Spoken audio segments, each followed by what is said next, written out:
Before I start this video, I just want to do a quick refresher. Back in the Lost Circle video, we briefly heard about the founder of the Brotherhood, a human bard named Xan. Before we get into this video about the Whistling Fists, it's important that I tell you the full story of Xan, or at least as much of the full story as I can find, as he is technically the foundation for all monks, both human and Ixar. We first hear the name Xan when we spoke with Brother Quinn to begin the quest for the Robe of the Lost Circle. He says the monks of the Whistling Fist were first forged from the vision of the Great Master, Xan. When the Combine Empire reigned supreme, a single bard grew to learn the ways of the monk. This bard was Xan. The Brotherhood was all but destroyed in the times that followed. Now only a few remained to carry Xan's legacy. Now from this point on, that was all that I knew about Xan. He was once a bard from an age long past. Whether the ways of the monk already existed, or whether he created them himself is up to speculation. The one thing that links the uniqueness of Xan with our current story is that he started out as a bard. This is why the Robe of the Whistling Fists has the level 7 bard spell Johnathan's Whistling Warsong as a clicky. I was always happy to leave the knowledge about Xan to that, and leave the rest up to my imagination. That was until one day I was exploring the Howling Stones, and I came across something very interesting. A dying Ixar named Gandan Tailfist lays at the bottom of this dungeon. When I hailed him, he gave me a book which reads the following. Xan believed in his power and made his way to do battle with Khazad-dûl in his own plane. Dispatching his minions one by one, he came to the Lord of Fear. He saw and threw challenge to him. The battle lasted for days. Khazad-dûl was weakened, but Xan would be defeated in the end. Khazad-dûl, seeing this amazing skill in battle, decided that it should be instilled into the broodling of his great race. He took the essence of Xan and placed it into an Ixar, named Tin. Khazad-dûl bestowed unto Tin the gift of the Whistling Fists. He did this as a mockery of Xan and his failure in battle. He was then placed within the empire of the Ixar with only one thing in mind, to train other Ixar in the ways of the monk, to inflict a new breed of fear and pain unto their foes. Now, a quick disclaimer, I found this book on a server that goes beyond the classic timeline. This book is part of the Shackle of Tenonium quest that eventually leads into the pseudo-Ixar monk epic called the Whistling Fists. The P99 timeline unfortunately stops at the Shackle of Steel, however you can imagine my excitement after stumbling upon this book regardless of which server it was on. Alright, so now that's all out of the way. Today we're going to be continuing our journey towards the coveted Celestial Fists, by turning our Robe of the Lost Circle into a Robe of the Whistling Fists. Now this robe has been a fantastic chess piece, and has been one of, if not my biggest accomplishment so far in Project 1999. But it is just another small piece of the much larger quest for the Monk Epic. Now the actual quest for the Robe of the Whistling Fist is quite simple, but there's a lot of really juicy monk lore associated with it, and that's what I want to get into. First, we need to head over to the Dreadlands. Over in the old Combine ruins under the gigantic wizard spires, you will find a human skeleton named Brother Balaton. He is actually a fairly uncommon spawn, but luckily he has a single placeholder on a static location. The placeholder will begin to wander if left alive, but once you find it the first time, this is not an issue. His respawn timer is just over 6 minutes, but there's a catch. Once he spawns, he will only stay up for 10 minutes before despawning. If you're multi-questing this part and you need to keep him active while you wait for people to arrive, you can just kite him around. If he is in combat, I don't think he'll depop. He's only level 28, so there shouldn't be any risks in doing this. Unlike Brother Z and Brother Q, who on P99 have no factions associated with them, Balaton is on the Combine Empire and Whistling Fists Brotherhood faction tables. This means he's hostile to Ixar monks, but for a good reason that we will get into soon. What this means is if you're an Ixar, you're not going to be able to do any of the quest dialogue that I'm about to show you, but all you have to do is sneak up behind him and turn over the items. Brother Balaton turns towards you. A transparent human face materializes upon the skull. As he speaks, the smell of rotted rat corpses rushes into your face. You must fight the urge to vomit. What discipline do you follow? I follow the Brotherhood of the Lost Circle. Then we are one. The rebirth of our circle shall start with you. I have waited decades for your arrival. Seek the living brothers within Tunaria. When you have earned your garb, you will be ready for the true drape. I am ready for the true drape. Seek the broken flute of our master, taken from us by the Ixar twins of Vestry. To me they will come, along with your robe, and to you will come the dawning of the new brotherhood. Balaton wants the broken flute of our master. This is actually the flute that Xanfi himself used in his days as a bard. Balaton tells us that the flute was taken by the Ixar twins of Vestry. Now I did some research to try and find out more information about these twins, and I found something pretty great on the EQ2 wiki. EverQuest 2 can actually be a pretty good source to flesh out obscure EverQuest 1 lore.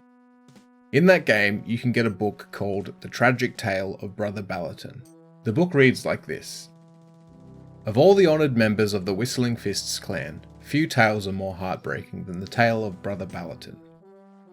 This great monk was beset by tragedy and treachery. The worst of all, he blamed himself for the events that transpired. Brother Balaton journeyed to the lands of Kunark during the Age of Turmoil, where he was observing the progress of the Swifttail caste.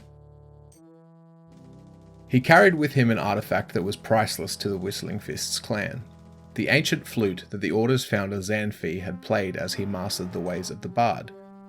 To be entrusted with carrying the flute of Xanfi was a great honour that Brother Balaton took very seriously. Two initiates of the Court of Pain, the Vestray twins, showed particular interest in the flute. They spoke to Brother Balaton at length, and the monk was impressed at the knowledge they showed regarding the history of his order. The twins told him that they had been exploring the abandoned Combine outpost in the Lost Valley and discovered some relics of Xanfi. Brother Balaton was elated at the prospect of recovering more of the Great Master's history and asked that the Vestray twins show him what they found. But the twins had deceived the honoured monk. Upon arriving at the outpost, the Vestray sprung a trap and ambushed Brother Balaton. Rendering their target unconscious, the Ixar stole the flute of Xanfi and fled the outpost. Upon regaining consciousness, Brother Balaton was heartbroken. He blamed himself for being so foolish as to be lured into such deception. He swore an oath to all the gods that he would not rest until he had recovered the sacred flute. The other monks of the Whistling Fist clan did not blame Brother Balaton for what had occurred. They bid him to return to the monastery while they continued the search. The burden, he said, must be his alone. Though his fellow monks pleaded with him, he would not abandon his oath. Brother Balaton stayed in Kunark for the rest of his days, but he never found the Vestray twins again. Every lead he followed ended in disappointment. At long last, the aged monk died, atop a monument where it is said that Xanfi had practiced the Whistling Fist style that he created. His last words were a plea to his master's spirit to forgive him for his failure. But even in death, Brother Balaton was true to his vow. His bones remained, though his tormented soul was trapped in madness. Other members of the Whistling Fist clan carried on the search in hopes of finding the flute and finally bringing peace to Balaton's soul. Decades later, an aspiring initiate whose name was lost to the mists of time, found that the sacred flute had been broken into two pieces which were held in the depths of Kunark. This honourable monk recovered the fragments and returned them to the remains of Brother Balaton. Overjoyed at this discovery, Balaton blessed the monk with his own robe, hidden away and carefully preserved during his lifetime. Before his spirit departed the mortal realm, Brother Balaton's ghost spirited the fragments back to the monastery where the sacred flute could be restored. Balaton proved to be one of the most dedicated monks the Whistling Fists clan had ever seen, for even in death he fulfilled his sacred promise. Author's note: if any who read this know the name of the young monk who recovered the pieces of Xanfi's flute, please send word to me. It would be a great honour to write the story of this monk's life and heroic deeds. Hey, maybe I should contact that guy. So, it would seem that the Vestray twins broke the flute in half and took one piece each. Both of these pieces are called a metal pipe. The only way to tell the two of them apart is by using the spell Identify. The first pipe identifies as Xan, and the second pipe identifies as Fi. The first pipe is the simpler of the two. Over in Karnal's castle, up the back of the zone, you will find the Warlord Room.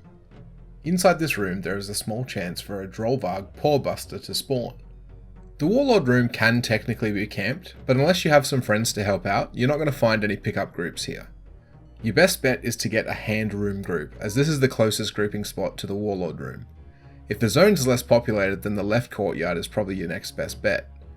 Mobs and KC respawn every 27 minutes, so set a timer and keep on top of it. The room can be an effort to split, but once it is split, it's no dramas.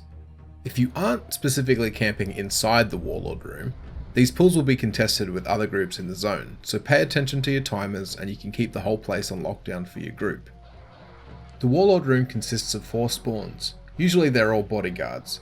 These guys range from 48 to 52, so they're some of the highest level mobs in the zone. They have just over 10k hit points and they have high armor class, so they tend to soak up a lot of damage. The Drollvarg Warlord will also spawn consistently.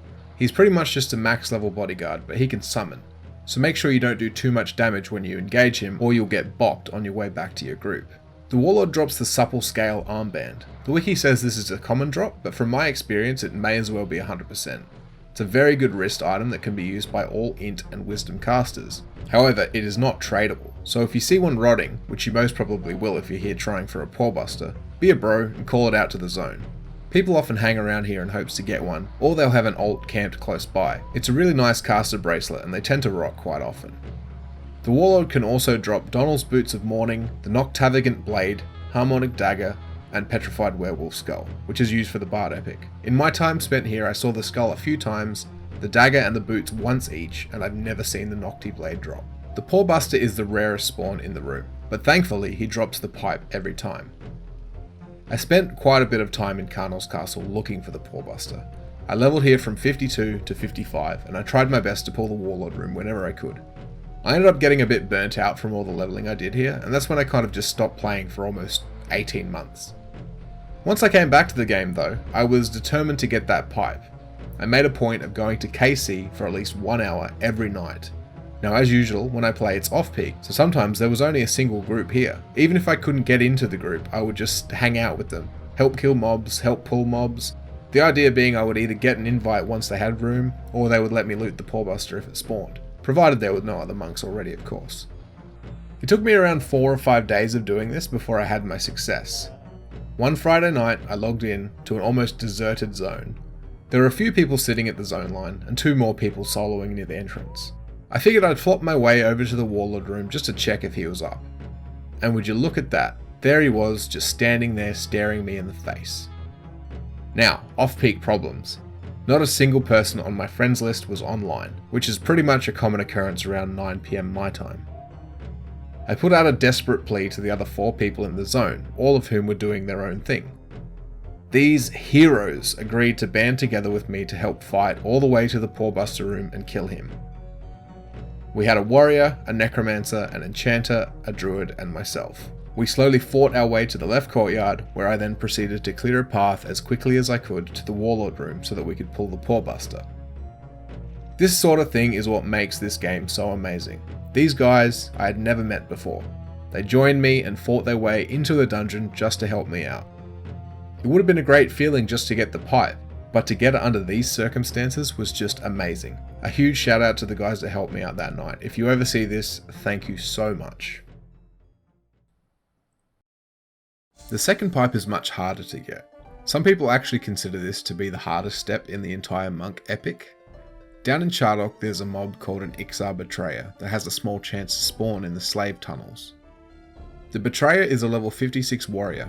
It has almost 15,000 health and high AC, so once again you'll need friends to come and help with this one. Thankfully this pipe is also a 100% drop. You want to enter the zone and clear your way through the initial corridor with your group. Once you emerge from the tunnel, you need to levitate across the buildings into the small hole up on the wall. Fight your way through this tunnel until it splits. Take the first left. This is where you set up camp. There are 2 little rooms in here that are full of non-aggressive slaves. There's only one spawn in the middle of the 2 rooms that you have to worry about. Other than that, it's completely safe to just pull everything back here. I don't know exactly what the respawn timer is in here, but it seems like there's just an infinite supply of mobs to pull from within the tunnel. We had a pretty high DPS group and we never ran out of mobs. Stuff seems to constantly spawn. This is actually a really good XP spot if your group can kill fast enough. Anyway, if you're lucky enough, eventually the Ixar Betrayer will spawn in the tunnel. It's the type of camp that could take you 1 hour or it could take you 12 hours. I've heard horror stories about a pipe taking forever to drop, and then I've heard other stories like guild groups setting up here for a few hours and then everyone in the group leaving with the pipe. All of this, however, may be subject to change in the upcoming Chardok 2.0 revamp. I have no idea if the Betrayer will be moved to a static bridge spawn after that patch. That seems to be his only spawn location in the default Titanium client, but we won't know until the patch goes live. I actually ended up multi-questing this pipe initially, but since then I have been down into Chardok with some friends and I was lucky enough to get footage of a pipe dropping, which we gave to another monk who had not yet acquired his epic. I do plan on getting this pipe again the proper way, so I can get my Robe of the Whistling Fists back, because I had to turn it in order to get my epic. Now what I could have done to make life a little bit easier is gone and picked up a pipe while Chardok AE was still a thing. Anyone that played P99 before 2017 most probably at one point or another saw messages in the East Commons tunnel selling Chardok proxy pools. What used to happen is high-end players would gather together a bunch of enchanters and a bunch of wizards, then they'd go get a monk or a necro or a mage to go and basically pull the whole zone and train it back to the entrance, where you would then have the enchanters all spamming AoE stun, and the wizards would just bomb the shit out of the mobs. As soon as everything was at a certain health, all of the damage dealers not in the XP group would zone out, leaving the remaining players in the paying group to soak up all the experience. It cost them about 2k a pull, but people used to use this method to level from 45 to 60 in just a few days. This was nerfed in early 2017 when they changed the maximum amount of mobs that could be hit by an AE spell from infinite to 25.